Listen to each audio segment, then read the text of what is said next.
Hello, my hollow friends. The void is infinite. Today we're gonna get into some hot historical canned heat with Dancing Mania.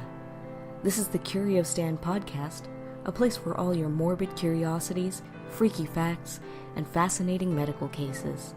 Please, make yourself at home. I'm your host, Sierra Space Baby Lopez, and today we're talking about that fitful fever, that heavy herky-jerky, St. Vitus Dance. Head over to curiostand.com, that's C-U-R-I-O stand.com, and you'll be provided with a couple of pictures and the reading material from this little chat. Now, Dancing Mania. It's exactly what it sounds like. Non-stop dancing. Bop till you drop, just can't stop. Also known as choreomania, dancing plague, sydenhymschoria, or St. Vitus' dance.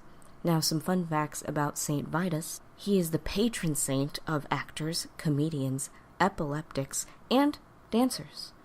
He protects against lightning strikes, animal attacks, and oversleeping, which means some of you have a new patron saint. This fitful footwork has been seen several times in history, but I'm here to highlight July 1518, Strasbourg, Alsace, which is modern-day eastern France. One day, a woman named Frau Trophia went right outside her house and just started dancing. And she kept dancing, and dancing, and dancing. By the third day, her feet were bloody. People thought that she was wrought with sin and the devil had taken her over. Others thought that she was blessed with heavenly joy. Either way, it started catching. In 1 month, up to 400 people were dancing. These people suffered from bloody feet, exhaustion, screaming, laughing, crying, even broken ribs. As many as 15 died from what is supposed to be either exhaustion or heart attacks. And funnily enough, it was over as soon as it started. In 2 months, by the end of September, everyone just stopped. Now, there are many postulations as to why these fits of dancing have happened. One of them chalks it all up to mold. Ergotism is a kind of poisoning from mold found on damp rye. This was common in the day. However, this disease, often called St. Anthony's fire, caused delusions, twitching, tremors, and violent jerking, which sounds like it's on par, but there's no way for this kind of poisoning to have caused dancing for that long. Also, there was no restricted blood flow, burning, gangrene, or excruciating death as is often seen in St. Anthony's fire. The other, and more likely theory in my book, is mass hysteria. Now, let me tell you, life was bad back then. Not just because it smelled really bad, because nobody had showers, but there were poor harvests. Syphilis was beginning to take charge, and things like leprosy and the plague kept coming back. To make it worse, authorities actually thought that the curse was the cure. Many authorities thought that dancing would actually get rid of the dancing, so they made people continue to dance. They went so far as to build a public stage for people to keep dancing, and they hired professional dancers and musicians to keep them going. Now, the third and most ridiculous theory of them all is brought to us by a man named Paracelsus.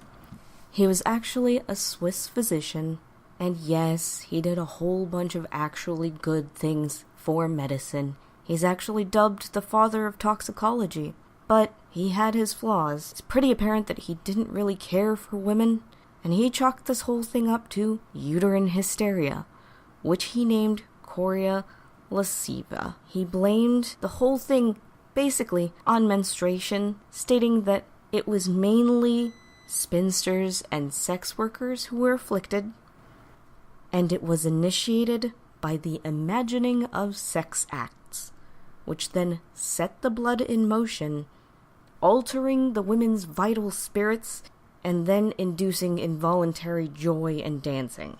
To quote Lorinda Dixon, whose reference I have included on the website, departing from classical tradition, yet betraying his Christian upbringing, Paracelsus did not recommend sex as a cure for St. Vitus's dance. I think that's fantastic. He also believed that menstruation caused vapor and smoke to come out of the womb and to invade nearby organs, which then caused the fits of involuntary motion and dancing. I think it's safe to say that this was a bunch of crap. And to be fair, we may never actually know what caused St. Vitus to take our spirits up and make us start dancing in 1518. But I'm gonna venture to say that that guy was wrong. I will say that most of my research came from a man named John Waller, also credited. He has written on this topic several times, but he does have a full book on it called A Time to Dance, A Time to Die. And while I have not read the entire book, I do enjoy Waller's writing, and I would recommend it if you're really interested in this topic. Now, modern day, we do have another disease that's referenced as St. Vitus's dance. However, it's definitely not what we were experiencing in 1518.